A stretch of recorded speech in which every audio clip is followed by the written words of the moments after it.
Jersey's own Zach Gelb. Or maybe it's Pennsylvania. Anyhow, it's one of the two, I'm pretty sure. The Zach Gelb Show continues on Fox Sports 920 The Jersey. Welcome back, Zach Gelb Show, Fox Sports 920 The Jersey. Right now, Phillies playing the Diamondbacks. Phillies looking to go for the sweep, but they do trail by a score of 4-3 in the top of the seventh. Borges got things started for the Phillies. He's been red hot early on in the first inning with a two-run shot, but then Eflin struggled in the bottom half of that first inning, and the Phillies are down 4-3 in the top of the seventh. Now joining us, it says it in his Twitter bio that he's a jack of all trades, and he definitely is. That's Mr. Kevin Cooney from the Bucks County Courier-Times. Kevin, nice to talk to you again, and how are you? I'm good, Zach. How are you? Congratulations on the show. Well, thank you so much, and I appreciate all your help, even when I was at Temple and now at Fox Sports 920 The Jersey. So you're everywhere. It doesn't matter what teams are playing, what sport it is. Last night I saw that you saw Cole Hamels going up against the Yankees and pitch very well. Some year Cole Hamels is having 9-1, 102 strikeouts, and a 2.60 ERA. Yeah, and obviously the big debate's going to be whether Cole Hamels will get to start in the All-Star game in his hometown of San Diego in 2 weeks. But, I mean, you look at Hamels right now, and he just looks like a guy who has been re-energized. I mean, I think the losing and everything, he did a pretty good job of biting his lip. You could tell he was frustrated, though. And you put him in the middle of that locker room, and you put him, with that clubhouse, with that lineup, and it just seems to be a good fit. And Texas right now, 51 wins, the first team in baseball to get to that number. They're percentage points behind the Cubs for overall best record in baseball. But you throw Hamels into a situation like that after the last couple of years with the Phillies, you see kind of a charged up, reborn pitcher, and he still has. Obviously, he still has half a season to go, but in my mind, he will be on a lot of Cy Young ballots.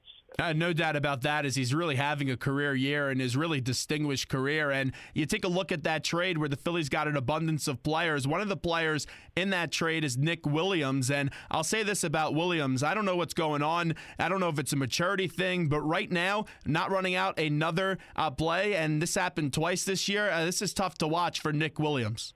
Well, and to be honest, Zach, Nick Williams is costing himself Major League service time. He is. Because I don't think if this stuff kept coming up, okay, if Nick Williams had just been, kind of on his best behavior, there's no doubt in my mind he would have, if not been called up already, that he would have been very close to being called up at this point, But with everything that's going on, and yes, you tie it in with Peter Borges, looking a little better with the bat, and he probably would have been the first guy to go.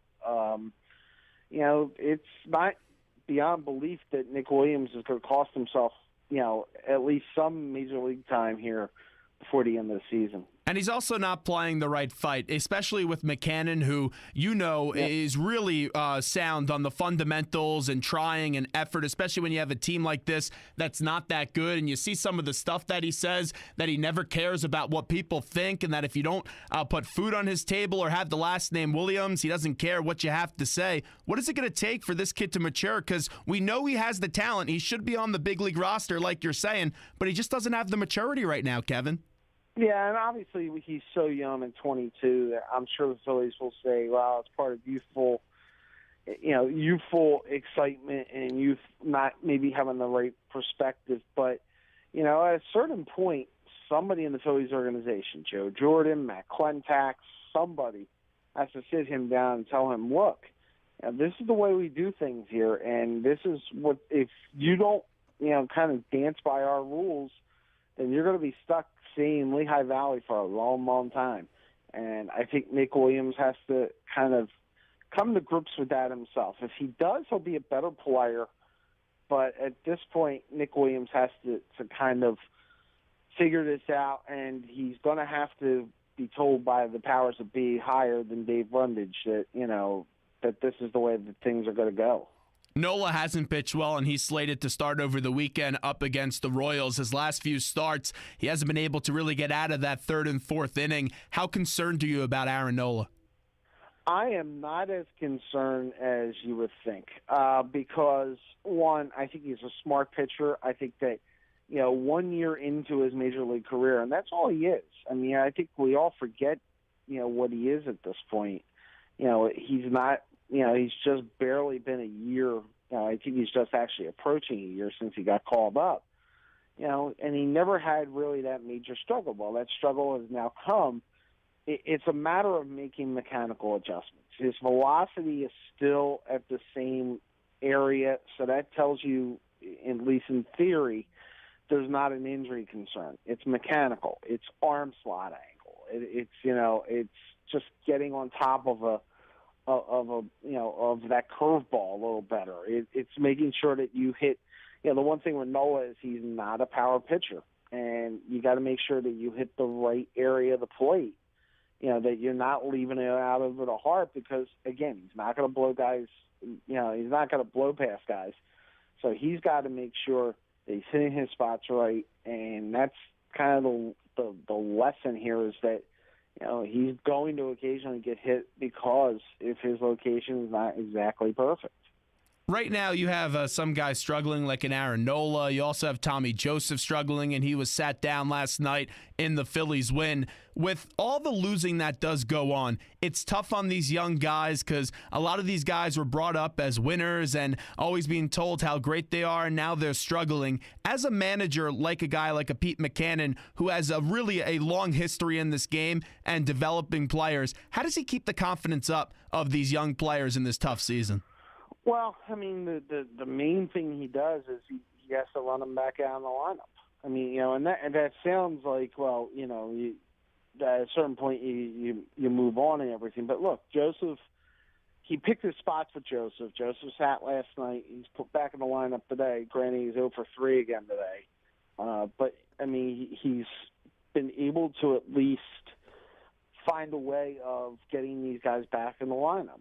Tyler Goodell had his struggles. He put him in the lineup, and Goodell looked better. And now, with a little bit of the glut in the outfield, of guys, when you have Ashe back and Borges playing the way he is, Goodell's kind of lost in the shuffle, and it's going to be important for Pete, since Goodell's going to be important for the long-term future. Tyler Goodell is the one guy in that corner outfield who may be around when this team is good again. Okay, I mean, Jimmy Paredes and Cody Ashe and Borges, they're not. So at some point, Pete's going to turn back to him and say, okay, this adjustment period you've gone through, let's see if or that you're going through, let's see if you can get through it. And that's going to be what Pete, that's kind of the motto Pete has had all along with these guys. I mean, guys are kind of being left to given a little rope on how far they can prove themselves, but at a certain point he does pull it back. And, I think, to me, honestly, Zach, the best example of that is Cesar Hernandez.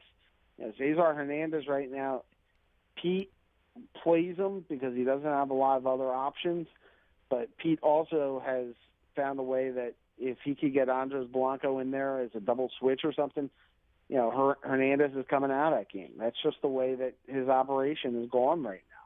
That, he's kind of seen enough of them, in my mind, and it just seems like the trend line is going that way. We're talking to Kevin Cooney from the Bucks County Courier-Times. This is the Zach Gelb Show on Fox Sports 920 The Jersey. When we had Kurt Schilling on the show last week, I said that I believe that Tommy Joseph could be a pretty good hitter for this club, and clearly he's struggling like we've been talking about. What do you think that we could expect from a Tommy Joseph when, he gets a few years of experience under his belt? It's funny, Zach, because he was never projected to be a monster hitter. I mean, he was projected to be an average hitter at a position where hitting is not a major requirement when he was a catcher, okay?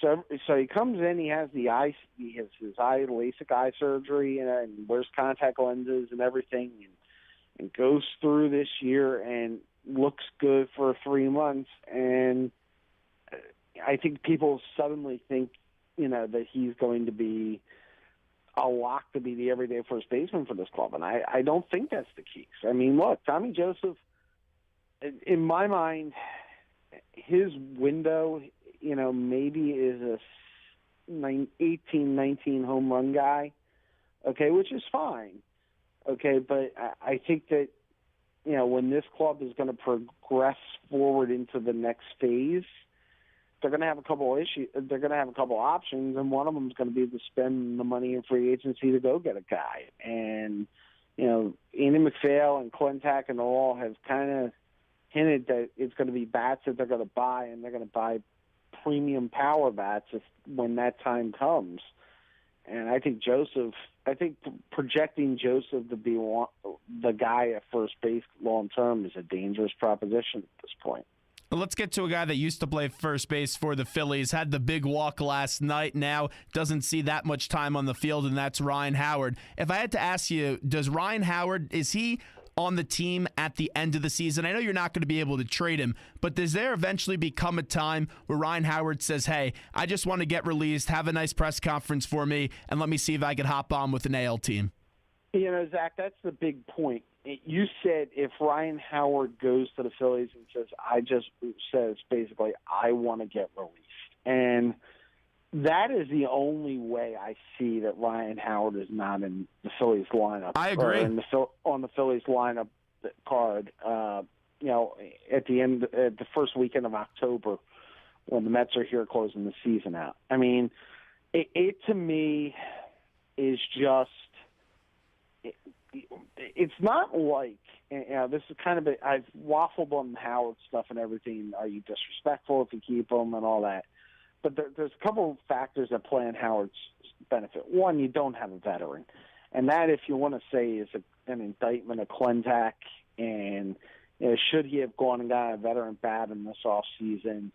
I mentioned in a column on Sunday, maybe they should have kicked the tires on Mark Trumbo when the Mariners were going to trade him in December, with the idea that, okay, it's a short-term veteran bat you could have put behind Franco to provide protection.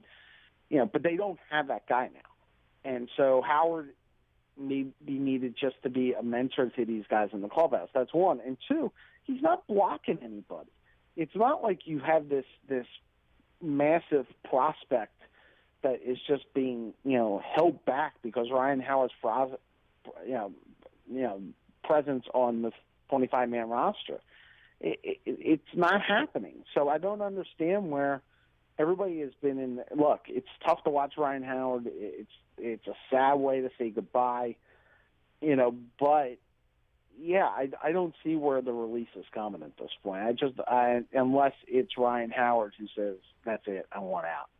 Let's get to the Flyers. The big news was Eric Lindros gets into the Hall of Fame after a long wait, a 6-year wait, and I thought it was ridiculous that he had to wait that long. And an interesting tidbit out of that is that Bobby Clark actually advocated for Lindros to get in the Hall of Fame, especially after all those years with their contentious relationship. How about Lindros getting into the Hall?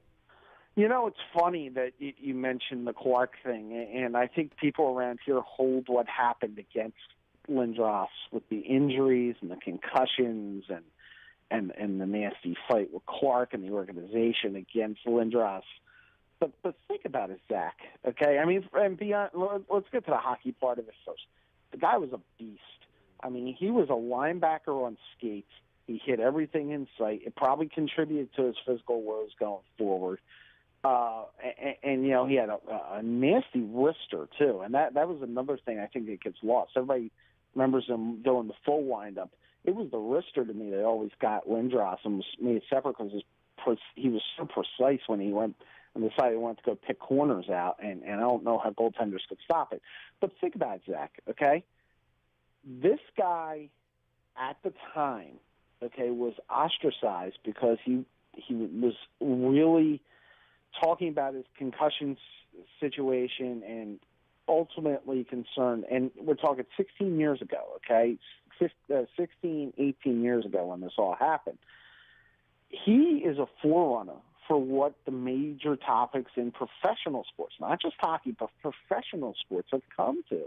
I mean, Eric Lindros was the first one who could say, look, I'm going to take care of my body, and I'm going to make sure that everything with my head is right because I need this going on.